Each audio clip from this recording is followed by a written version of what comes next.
Point number C में आपके पास यह था कि any company will be subsidiary of another company called holding company if it is the subsidiary of the subsidiary of holding company. यहां पे एक example दिया है आपको कि for example B is a subsidiary of A, B is the subsidiary of A. देखते हैं उस एग्जांपल को एनालाइज करते हैं कि बी लिमिटेड है, ये कौन से ए की सब्सिडरी है, राइट। यहां पे ऊपर नीचे लिख रहा हूं, इसका मतलब आपको समझ लेना है कि ऊपर जो है वो होल्डिंग है, नीचे वाली सब्सिडरी है, राइट। तो ए लिमिटेड की सब्सिडरी बी बनती है and C is the subsidiary of what, C is the subsidiary of B. तो यहां से नीचे आते हैं अपने, यहां पे बनता है सी, राइट। अब देखिए आगे क्या बताया है कि इन सच के C will be subsidiary of A. Obviously ना यही तो बनता है, देखिए ग्रेडिंग देख लीजिए यहां पे। तो सी लिमिटेड जो है वो सी लिमिटेड ऑब्वियसली बी की भी सब्सिडरी है, तो बी की जो होल्डिंग कंपनी है उसके लिए भी वो सेम कैटेगरी में आएगी, सब्सिडरी कंपनी में आएगी। अब देखिए बताता हूं क्या, मान लेते हैं कि आपके जो फादर हैं, राइट, मान लेते हैं कोई वाई पर्सन है, तो वाई के फादर वो उसका बाप हो गया भाई, वाई का बाप कौन, तो उसका बाप। अब देखिए फादर के भी जो फादर है ना, तो ऑब्वियसली यहां पर रिलेशन वही तो बनता है कि सबसे बड़ी नोट तो ये है, छोटी नोट ये है, इनके लिए भी ये छोटी नोट, इनके लिए भी ये छोटी नोट है। तो इन द सेम मैनर अगर मान लीजिए कि ए की सब्सिडरी बी है और बी की सब्सिडरी सी है, तो सी जो है वो ए की भी सब्सिडरी है, बी की भी सब्सिडरी है, राइट। अब देखते हैं आगे, आगे ये बताया है कि in a like manner D, if D limited is the subsidiary of C, देखिए अब D limited is the subsidiary of C, D will be subsidiary of B as well as A and so on। तो यहां से एक step आगे जाएंगे, D लेते हैं, तो D जो है ना उसका भी रिलेशन उसी तरह एस्टैब्लिश होगा, वो भी इनका भी सब्सिडरी बनेगा और इनका भी सब्सिडरी बनेगा, नेचुरल केस, राइट। तो बस ये छोटा सा टॉपिक था पॉइंट नंबर सी के अंदर कि इस तरह से हमने सब्सिडरी होल्डिंग ये रिलेशन देखना है। डी लिमिटेड सब्सिडरी है, इसका होल्डिंग कौन कौन है, A limited, B limited, C limited, okay. C limited के लिए बी और ए, और बी के लिए सिर्फ ए होगा, ओके। अब आगे नेक्स्ट हमारे पास है yes status of a private company which is subsidiary of public company. बहुत ही अच्छी बात है, प्राइवेट कंपनी और पब्लिक कंपनी की बात। तो प्राइवेट कंपनी और पब्लिक कंपनी के केसेस में अगर मान लेते हैं कि कोई आर प्राइवेट लिमिटेड करके कंपनी है, इसके पास 2 लाख नंबर ऑफ शेयर्स हैं, इन शेयर्स में क्यू पब्लिक लिमिटेड, देखिए Q public limited, Q public limited ने होल्ड किया है कुछ 1,10,000 शेयर में, तो ये बनती है क्या, होल्डिंग, होल्डिंग कंपनी, और ये बनती है क्या, सब्सिडरी कंपनी, सही है, राइट। ये पॉइंट तक तो बात ठीक है फ्रेंड्स, पता चल जाता है कि होल्डिंग और सब्सिडरी है, बट ये बात भी याद रखनी है कि यहां पे जब हम पब्लिक लिमिटेड की बात करते हैं तो उसके लिए कंपनी एक्ट 2013 या फिर 56 यानी 1956 के कई सारे ऐसे सेक्शन हैं कि जो पब्लिक लिमिटेड को ही एप्लीकेबल होते हैं, राइट, पब्लिक लिमिटेड को एप्लीकेबल होते हैं। अब बात यह है कि क्या वो सारे जो सेक्शंस है या फिर वो जो प्रोविजंस है जो कि पब्लिक लिमिटेड को एप्लीकेबल होते हैं, क्या वो इक्वली एप्लीकेबल हो जाएंगे इस प्राइवेट लिमिटेड को? So the answer is yes, answer is yes. इसका रीजन ये है कि any private company which is subsidiary company of a public company, then such private company will be considered as public company. उन्हें भी हमें public company का दर्जा देना होगा। तो देखते हैं आगे क्या लिखा है कि इन view of section 2 subsection 71 of the Companies Act 2013 a private company which is subsidiary of the public company shall be underline कीजिए deemed to be public company for the purpose of this act and even where such a subsidiary company constitute to be a private company in its article। कोई फर्क नहीं पड़ता है ये अपने article के अंदर प्राइवेट कंपनी ही है रहे और रहेगी, उसका कोई फर्क नहीं पड़ेगा, पर उससे हमें डीम्ड पब्लिक कंपनी मानना होगा, right. Deemed to be considered as what public company. क्यों? तो ये रीजन है इनका कि ये प्राइवेट कंपनी किसी पब्लिक कंपनी की सब्सिडरी बनी है। ओके, अब आगे देखते हैं। आगे आपको बताया है कि subsidiary company not to hold shares in its holding company. ये बहुत ही अच्छा केस है फ्रेंड्स। इसकी जो क्रिटिकल लेवल है ना वो आपको शायद सीए फाइनल के केसेस में पता चलेगी। ये सीए फाइनल का एक सीएफएस का अकाउंट्स में यानी कि फाइनेंशियल रिपोर्टिंग में एक टॉपिक आता है जिसमें कंसोलिडेटेड फाइनेंशियल स्टेटमेंट बनाने हैं होल्डिंग और सब्सिडरी या फिर जो इसके एसोसिएट कंपनीज होते हैं इनके साथ। तो वो बनाते समय ज्यादातर केसेस में ना स्टूडेंट्स अवेयर नहीं होते इस टॉपिक से कि किस तरह से होल्डिंग कंपनी का शेयर्स में इन्वेस्टमेंट सब्सिडरी कंपनी ने किया है। तो यहां पे ये लॉ के थ्रू प्रोहिबिटेड है कि कोई भी तरह की होल्डिंग कंपनी जो है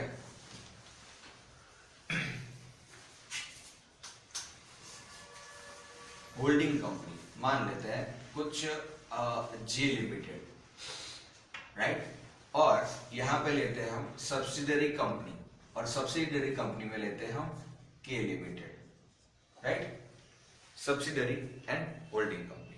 तो पॉइंट हमारा ये है कि सब्सिडरी कंपनी, कौन सी कंपनी?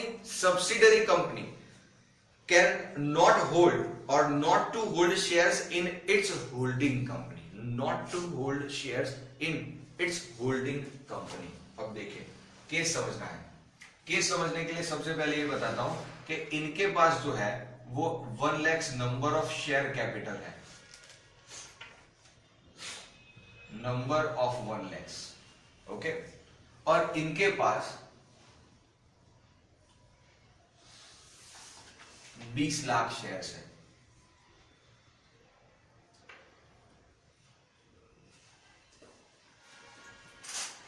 तो होल्डिंग कंपनी जे लिमिटेड के जो शेयर है वो कुछ तकरीबन 20 लाख नंबर ऑफ शेयर्स अपनी शेयर कैपिटल को होल्ड करने के लिए इन्होंने यूज किया है, और जो सब्सिडरी कंपनी है इनके खुद के शेयर कैपिटल में 1 लाख शेयर्स है। अब देखिए सबसे पहले to become holding company J limited invested sum of money to buy greater than 50% shares of K Limited। इसका मतलब ये कि यहां पे मान लेते हैं 60,000 shares of K Limited were held by or are held by J Limited। ये होना चाहिए तभी तो होल्डिंग सब्सिडरी रिलेशनशिप बनेगा। पॉइंट यहां पे नहीं है, पॉइंट दूसरा है, बट सबसे पहले हमें रिलेशनशिप देखना है। तो ये होल्डिंग है, ये सब्सिडरी है, ये कैसे पता चलेगा? तो इस कंपनी की जो शेयर कैपिटल है जो कंस्टिट्यूट हुई है 1 लाख नंबर ऑफ शेयर्स से, इन 1 लाख नंबर ऑफ शेयर्स में इन्वेस्टमेंट करेगी पब्लिक, तो पब्लिक की जगह 60% शेयर इस कंपनी ने खरीद लिए, तो ये होल्डिंग बन गई, ये सब्सिडरी बन गई। चलो यहां तक तो टॉपिक क्लियर हो गया। अब पॉइंट ये है कि पॉइंट यहां पे ये कहता है कि subsidiary company not to hold shares of holding company. इसका मतलब ये कि K limited is not allowed to hold और invest in shares of J limited. किसी भी हाल में इनकी बैलेंस शीट में इन्वेस्टमेंट के अंदर शेयर्स ऑफ जे लिमिटेड नहीं होने चाहिए, नहीं होने चाहिए, ये बात बता रहे। जे लिमिटेड की जो बैलेंस शीट बनेगी, सॉरी के लिमिटेड की जो बैलेंस शीट बनेगी, इस बैलेंस शीट में इन्वेस्टमेंट में जो शेयर्स इन्होंने होल्ड किए हैं वो बताएंगे, पर उसमें से कोई भी शेयर अपनी होल्डिंग कंपनी के नहीं होने चाहिए, राइट। तो ये होल्डिंग कंपनी के शेयर ना होने चाहिए, ये कंडीशन है, ये कंपनीज एक्ट 2013 के अकॉर्डेंस में लिया गया है। बट यहां पे देखिए आगे कुछ एक्सेप्शंस भी दिए हैं। एक्सेप्शन में आपको ये पता है कि section number 19 of the companies act 13 specifies the circumstances that constitute the relationship of holding and subsidiary company. Section 19 deals with the restriction on the subsidiary company with respect to holding of shares in its holding company। देखिए section 19 बोलता है कि कभी भी कोई subsidiary company अपने बाप के शेयर होल्ड नहीं करेगी, अपना बाप यानी उसकी होल्डिंग कंपनी। यहाँ पे होल्ड और होल्डिंग दो वर्ड रिपीट होते जाते हैं फ्रेंड्स, इसलिए आप शायद कॉम्प्लिकेशन में फंसते हो। सो इससे अच्छा है ना कि टाइमिंग हम ये सोच लेते हैं ना कि ये बेटा है और ये बाप है, तो बेटा कभी भी बाप की कंपनी के शेयर अपने पास नहीं रख सकता, ये रिस्ट्रिक्शन है बेटे के ऊपर। सब्सिडियरी कंपनी किसी भी हद पे होल्डिंग के शेयर्स अपने पास नहीं रखेगी एज एन इन्वेस्टमेंट। तो आगे देखते हैं, यहां पे लिखा है कि section 19 deals with the restriction. आगे बताया है कि no holding company shall allot और transfer its shares to any of its subsidiary company and any such allotment or transfer of the shares of any of a company to its subsidiary company shall be void। तो साथ में ये भी लिख के दे दिया कि no holding company shall allot or transfer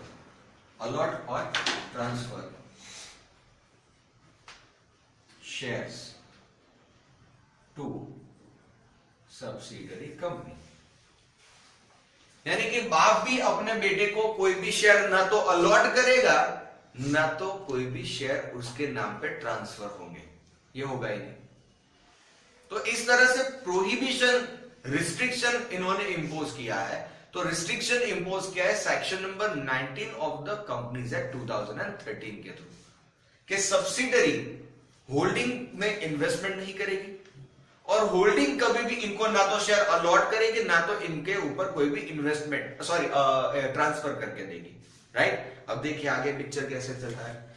आगे ये बताया आपको कि according to section 19 no company shall either by itself और through its nominee hold any share in its holding company and no holding company shall allot or transfer its shares to any of its subsidiary company and any such allotment or transfer। अगर मान लीजिए कि ऐसा कोई allotment या transfer गलती से हो चुका है तो it shall be constitute as what null and void, वो इनइफेक्टिव माना जाएगा, वो अलॉटमेंट गलत है ये माना जाएगा, राइट। आगे देखिए अब for the following are the exceptions. तो यहां पे आपके लिए एक्सेप्शंस बताया है। एक्सेप्शंस में सबसे पहला पॉइंट है कि when the subsidiary company holds such shares as a legal representative of deceased member of holding company। बहुत ही अच्छी बात है। मान लेते हैं कि इस कंपनी में कोई मिस्टर एक्स है, मिस्टर एक्स, इनके पास इस कंपनी के 1000 शेयर्स है, 1000 नंबर ऑफ शेयर है, राइट। और इन्होंने अपने नॉमिनेशन पे नॉमिनेशन इन फेवर ऑफ के लिमिटेड किया है। तो ट्रांसफर और ट्रांसमिशन ये दो चीजें आपको समझनी है। ट्रांसमिशन में होता क्या है फ्रेंड्स, कि जो मेंबर है उसके डेथ के बाद उसके शेयर्स उसके नॉमिनी के नाम पे ट्रांसफर होते हैं, ये कंपनी एक्ट का रूल है। तो यहां पे होगा क्या कि मिस्टर एक्स जब तक जिंदा थे तब तक तो इनके पास शेयर नहीं आए थे, नेचुरल है। तब तक तो शेयर होल्डर कौन था, मेंबर कौन था, मिस्टर एक्स थे। अब मिस्टर एक्स की डेथ हो जाने के बाद नॉमिनेशन जिसके नाम पे किया है उसके नाम पे शेयर ट्रांसमिट करने पड़ेंगे। तो यहां पे फोर्सफुली इन्होंने नॉमिनेशन जो फाइल किया है उस नॉमिनेशन के बेसिस पे फोर्सफुली इसको यहां पे शेयर्स ट्रांसफर करने होंगे अपने। तो 1000 शेयर जो एक्स के नाम पे थे वो अब किन के नाम पे हो जाएंगे, यस। सो ये सिचुएशन जो है वो टेनेबल है, इसको हमें मंजूर करना होगा, क्योंकि अगर ये नहीं किया ना तो फिर से कॉन्ट्रडिक्शन खड़ा हो जाता है कि नॉमिनेशन पे आप कभी भी किसी सब्सिडरी कंपनी को नहीं ले सकते। बट पहले से थोड़ी ना पता होता है ये कौन सी कंपनी कब कैसे कहां पे किसी के नॉमिनेशन में आए, सॉरी सब्सिडरी या होल्डिंग के रिलेशन में आएगी, राइट। तो आगे देखिए, legal representative of the deceased member of the holding company और where the subsidiary company hold such share as a trustee. तो एक केस ये था, दूसरा केस यहां पे है कि when K Limited is appointed as trustee for shares of Mr. A for 2000 shares. तो ट्रस्टी के तौर पे इनको एक रिस्पॉन्सिबिलिटी शोल्डर करी है। अब ट्रस्टी मतलब क्या, फिड्यूसरी पोजीशन आ रहे हैं, वहां पे आप ओनर नहीं हो, you are not considered as owner, आप ट्रस्टी हो, यानी कि you have to take care of this shares on behalf of mister A, you are not the owner, आप सिर्फ ट्रस्टी हो, आप उसे होल्ड करोगे but as a trusteeship. Okay, तो वहां पे ये टेनेबल केस है, इसमें कोई प्रॉब्लम नहीं है, सेक्शन 19 वायोलेट नहीं हो रहा है। अब आगे देखिए point number 3, where subsidiary company is share holder even before it become subsidiary of the holding company, यानी कि K limited holds share of J limited before it becomes subsidiary of J Limited। J Limited के subsidiary बनने से पहले इनके पास already shares available थे, so it does not make any difference, क्योंकि वो तो पहले से ही थे, कोई इंटेंशन नहीं है कि होल्डिंग कंपनी के शेयर अब हमने लिए हैं, ऐसा कभी भी अप्रूव नहीं कर सकते हो।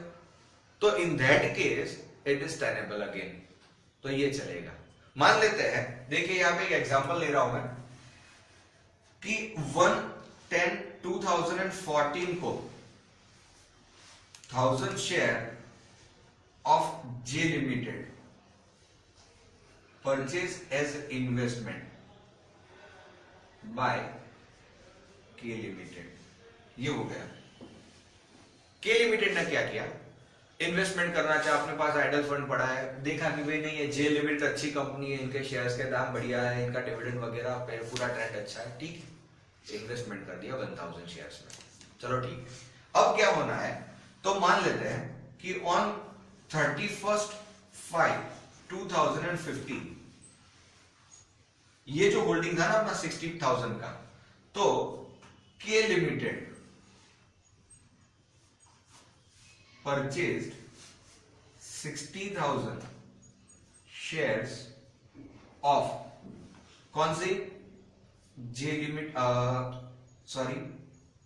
Limited purchase 60,000 shares of K Limited to make it as its subsidiary company। तो ये सब्सीक्वेंट इफेक्ट है, देखिए सब्सीक्वेंट इवेंट कि सबसे पहले तो इन्वेस्टमेंट हो चुका था ना इसमें, और उसके बाद किसी फ्यूचर डेट में इन्होंने इन्वेस्टमेंट इसमें करके इसको सब्सिडरी कंपनी बनाया। तो पॉइंट नंबर 3 के हिसाब से ये जो पुराना वाला इन्वेस्टमेंट पड़ा है के लिमिटेड की बैलेंस शीट में, वो सेक्शन 19 को वायोलेट नहीं करता due to forming part of this exception number 3, right. So in that case holding subsidiary का रिलेशन बहुत ही फैंटास्टिक होता है। देखिए आगे आपको बताया है कि the subsidiary company referred to in the above exception shall have a right to vote at the meeting of the holding company only in respect of the shares held by it as a legal representative or a trustee as referred in clause number A and B of the said exception। देखिए बहुत ही अच्छी बात करी है कि जो अपने पास ये जो सब्सिडरी कंपनी है, subsidiary company can vote in meeting of holding company. Subsidiary company को अगर होल्डिंग कंपनी की मीटिंग में वोटिंग करना है तो only in case of yes nomination और ट्रस्टी, इन दोनों केसेस में ही वोटिंग पावर मिलेंगे। इसका मतलब यह है कि if investment held before subsidiary, ये जो थर्ड वाला केस है ना, इसमें वोटिंग राइट नहीं मिलेंगे। थर्ड वाले केस में होल्डिंग कंपनी जब अपनी मीटिंग रखेगी तो इन दोनों केसेस में अगर आप होंगे तो उतने शेयर्स के लिए वोटिंग कर सकते हो, बट ये थर्ड केस में आपके वोटिंग राइट्स चले जाएंगे। आपके पास भले ही शेयर हो, आप ये वोट नहीं दे सकते in case of third exception. Okay, आगे देखिए, the reference in this section two the shares of holding company which is the company limited by guarantee or an unlimited company not having share capital shall be constituted as reference to the interest of its member and whatever be the form of interest। यानी कि यहां पे ये बताया है कि reference in this section two the shares of holding company. अब देखिए जो होल्डिंग कंपनी के शेयर्स है ना, इन is a company limited by guarantee or unlimited not having share capital shall be construed as reference to the interest of its member whatever be the form of interest। यानी कि किसी भी तरह का format हो, यानी कि ये कंपनी मान लीजिए कि लिमिटेड बाय शेयर है, लिमिटेड बाय गारंटी है या अनलिमिटेड है, इससे कोई फर्क नहीं पड़ता। ये जो लॉ है या सेक्शन 19 की एप्लीकेबिलिटी है वो तो वही रहेगी जैसे थी, right. So here we are going to complete the topic of what, first and foremost holding and subsidiary, right. तो होल्डिंग एंड सब्सिडरी का टॉपिक हमने यहां पे कंप्लीट किया है।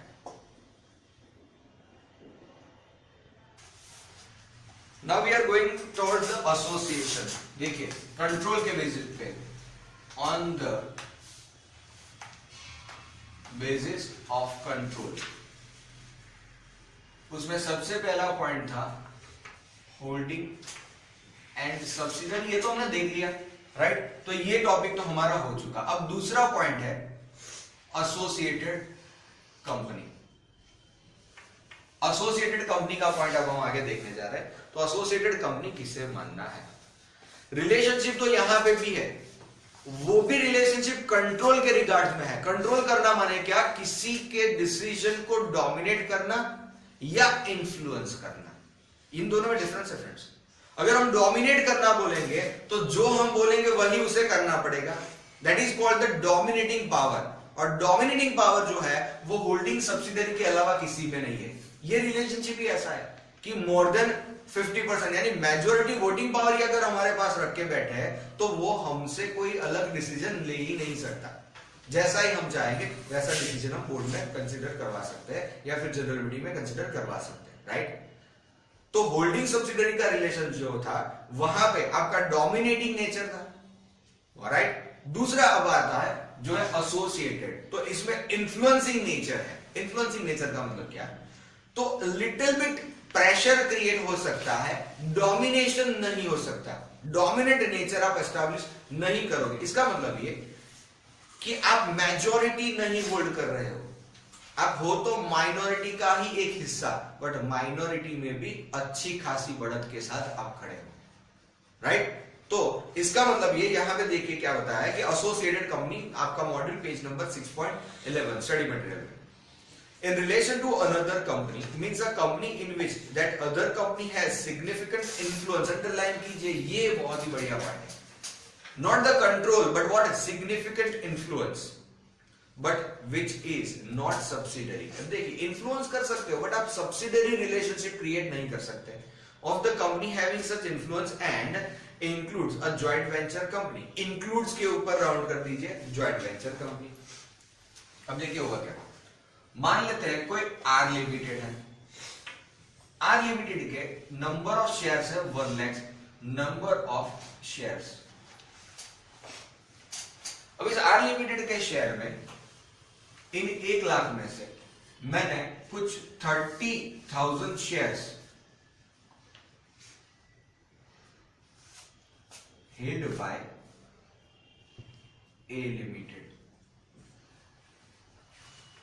सो 30,000 का मतलब क्या हुआ, 30% होल्डिंग हो चुका, 30%। तो क्या ये होल्डिंग सब्सिडियरी का रिलेशन है? नहीं है, क्योंकि अगर यहां पे इसे होल्डिंग कंपनी बनना है तो इसके पास मोर देन हाफ यानी कि 50% से ज्यादा शेयर होने चाहिए, जो तो है नहीं।